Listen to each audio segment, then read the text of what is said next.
Okay. Maraming salamat po, Pastor, no? Maraming Okay po. interesado po sa inyo na kung saan nakikinig po. Pastor, pwede niyo pong yung live ko po, yung aking pong kasi ni-live ko po yung inyong debate ngayon, yung Bashir sa Kaging, pwede niyo pong makita yung live niyo po ngayon debate. Ay kita Okay niyo po, papanoorin ko po yan. Okay, so Bashir sa Kaging, i-type niyo lang po yung parang cashier. Yung cashier mismo, tanggalin niyo lang nakita ko po. Nakita ko po rito, Bashir Kasaging. Okay, yan. Sige po at ayan po. Okay, sige po at bigyan na po natin ng 5 tanong mula po sa atin pong kapatid na si Sheikh Ibrahim Romas. Sheikh. Okay. Maraming salamat po, Pastor. Maraming salamat. Alhamdulillah. Okay po. Okay, ang tanong ko, una kong tanong, ganito. Doon po sa 1 Corinthians chapter 15 verse 44, sinabi dito, okay, it is sown in natural body, it is raised in spiritual body. Okay? Ito ay inilibing, itinanim nga may katawang ukol sa lupa at binuhay magmuli na katawang ukol na espiritu. Ito po ay may title nga in the resurrection, na ang taong mamatay, pag mabuhay siya muli, maging espiritu. At ang ayon ni Jesucristo, ang espiritu, walang laman, walang buto. Kung si Jesucristo ay talagang namatay at nabuhay muli, bakit si Jesucristo may buto at may laman? Sagutin ko po kayo, no? Oo, siyempre. Tapos na. Iba po yung spirit. Spirit. Sige po. Joke lang. Iba po yung spirit. Spirit. Ano muna tayo? Relax muna, Pastor. Inom ka muna ng tubig dyan. Spirit. Okay lang. At least mayroong makarelax tayo ba? At least yung puso natin pag tumatawa, medyo sumasaya. Oo, dapat ganyan. Hindi, ganun nyo pa ako pinapatawa eh. Hindi, medyo napadami ako ng soft drink. Okay, sige. Okay lang. Naparami kami ng soft drink. Take your time. Sige. Take your time. Okay. Naparami ng soft drinks. Kanina pa kami umiinom. Kaya ano na lang to, no? Naka-diabetic yan, Pastor. Kanina pa kami umiinom. Pagkatapos kumain, naghintay kami ng alauna. Naka 1.5 na kami. Kaya medyo sumakit yan dyan ko. Sige po, no? Okay, tuloy ko na po. 1 minuto po, Pastor. 1 minuto. Sige. Sige, ngayon na po. Mr. Bromas, ang iba po yung spirit sa salitang spiritual. Dito po sa kinote nyo, yung spirit talaga, so spirit talaga, hindi mo makikita, spirit. Pero iba po yung spiritual. Sinabi po rito ni Pablo na sa 1 Corinthians chapter 15, saan po ba yung ano niya na yung kinote niya? Verse 44. Verse 44. No? It is sown in natural body. Ito po yung natural body natin. It is raised in spiritual body. Hindi po rito sinabing spirit lang, spirit body. Kasi contradiction na po yun eh.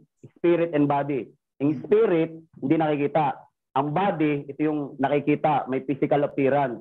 Pag sinabing spiritual body, yan po ay, ibig sabihin yan, hindi na siya mamamatay, hindi na siya makikita, hindi na siya mabubulok yung kanyang physical appearance, resurrected body. Yun po yung sagot doon.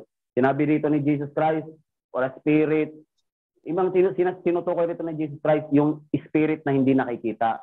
Ito po yung tinutukoy rito, spiritual body. Iba po yung spirit, iba po yung spiritual. Pag sinabing spiritual, halimbawa sa aming mga Kristiyano, sinabi mo maging spiritual ka naman. Ibig sabihin yan, sumusunod ka doon sa salita ng Diyos, sa kalooban ng Diyos. Yung ibig sabihin ng maging spiritual. Hindi ibig sabihin ng maging spirit ka. Maging spiritual ka. Sumunod ka. Dito sa si Pablo, spiritual body means hindi na siya touch ng yung katulad ng physical body natin ngayon na nagugutom, namamatay, nagkakasakit, nauuhaw, lahat ng mga infirmities na sinasabi rito. Yun po yun, Mr. Roma. Okay. Pangalawang tanong. Pangalawa. Okay. Okay, pangalawang tanong po. Paano sabi mo ang spiritual at spirit iba? Okay? Okay lang. Okay. Ganito ang tanong. Kung ganun pala, bakit si Jesucristo, sabi niya, why you are terrified? For the spirit, sabi ni Jesucristo, hindi sinasabi ni Jesucristo, for the spiritual, hindi niya sinasabi ganyan. For the, why you are terrified and affrighted? Because the spirit has no flesh and bones, but you see me have. Hindi nagsabi si Jesucristo nga spiritual. Dahil ang ipalabas mo spiritual ay may katawan at may buto. Pero hindi sinasabi ni Jesucristo, ako spiritual. Sinasabi ni Jesucristo, ako spirit. Ang spirit, walang buto at walang laman. Bakit ako meron? Saan po ba yung mababasa? Kanina nabasa nga natin na yun. Ito sabi rito, and when Jesus cried, sabi ba yun sa Luke? Mayroon din sa Marcos, yung spirit, okay, yung they were terrified. So, ganito lang yan eh. Maraming paraan para sabihin yung isang bagay. Sinabi rito ng Panginoon, nung nakita nila si Jesus Christ, kasi galing sa patay eh. No, akala nila patay yung nakita. Yung espiritu po, mga kapatid, di ba? Nung natakot yung mga disciples, nung nandun sila sa bangka, nung natakot sila, nakala nila may pinakita silang spirit. O nakikita rin ba yung spirit doon sa isang sa isang tagpo na yon? Yes, nakita nila. So natakot yung mga disciples na akala nila espiritu yun. Sabi ni Jesus Christ, hindi ako espiritu.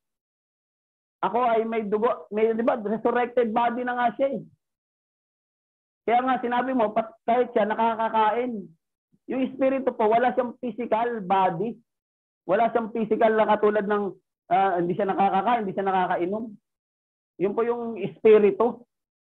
Okay. Kaya sila natakot kasi akala nila multo. Multo. Yun lang po yung explanation. Akala nila multo. Walang pinagkaiba yan doon.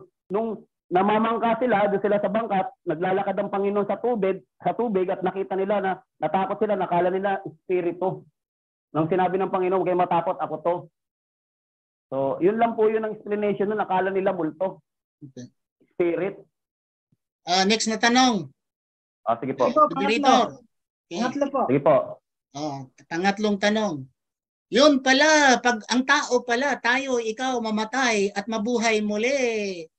Yung katawan pa rin natin, ang height natin, buto natin, laman natin, ganito pa rin? Or maging espiritu tayo, na ang espiritu walang buto at walang laman, ang sinabi ho sa Corinthians chapter 15 verse 44, sandali, na walang spirit, walang buto, walang laman, yung palang mamatay kayo, pag mabuhay kayo muli, magkaroon pa rin kayo ng buto at laman.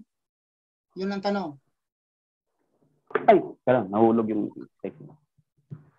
So,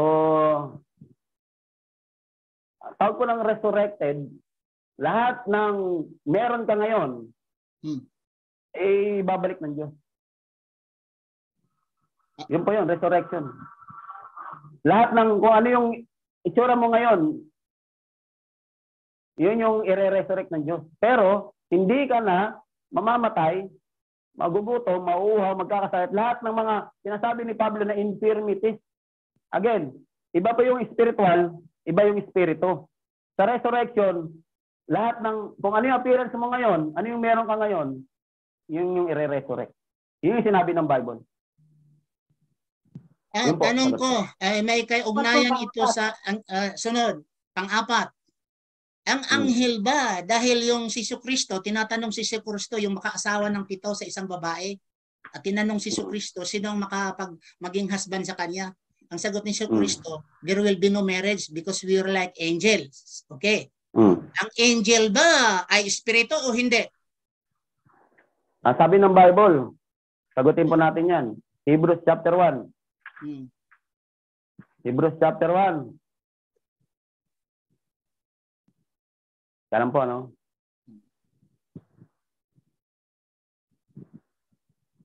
He made his angels spirit. Ibig sabihin yan. Angel spirit? Okay.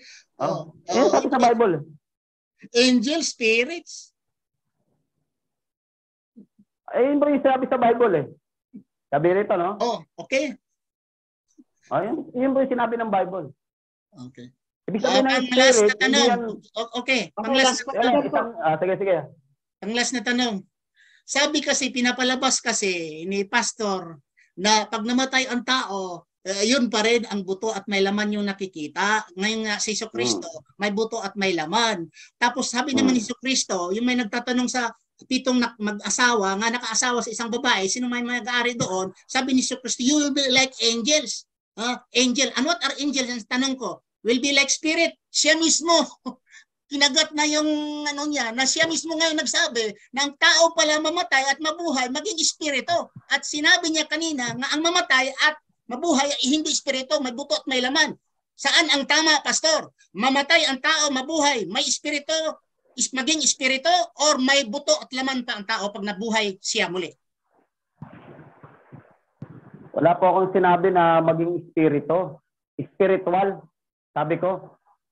Sabi ko kanina, pag na-resurrect ang tao, sabi ni Pablo, we will be resurrected with spiritual body.